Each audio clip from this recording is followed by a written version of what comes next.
It's Friday again. That means Questions with Father Luke. I'm Father Luke of Covenant Anglican Church in San Marcos, Texas. And today's question is, how do I cultivate meaningful conversations? Now, this is a great question, particularly for our time. On the one hand, we have the advent of internet and our smartphones and devices that have enabled us to be connected to people and places all around the world at all different times. On the other hand, those devices and same technological advances have also stifled our ability to relate well to those who are immediately around us.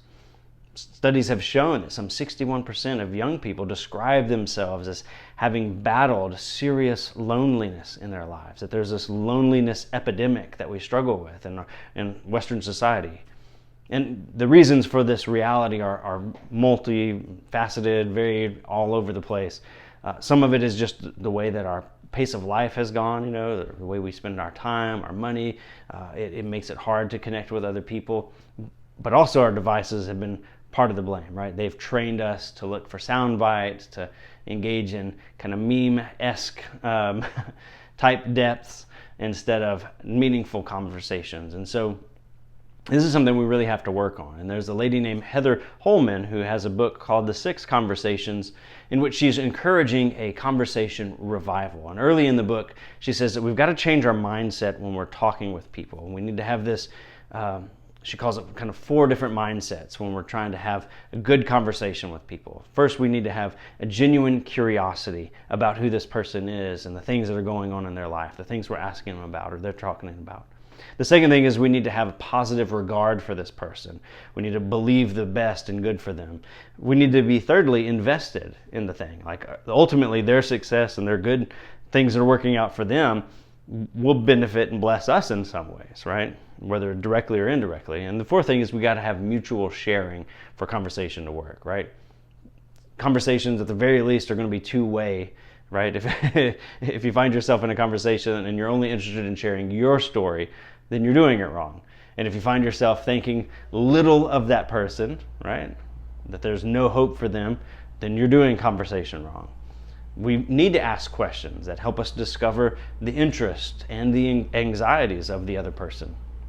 We need to also believe that God wants good for them and that by His grace, they are capable of accomplishing goals and making changes.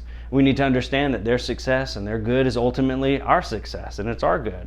We need to demonstrate appropriately that we are invested in their good, right? And so as Christians, we can offer to pray for people, we can offer accountability, or help in some other way, right? If it's a field that you're really comfortable in or you know how to handle, or maybe the Lord has just blessed you with generosity and you can help support in some way. There's all kinds of different ways that you can invest in the other person that you're having a conversation with.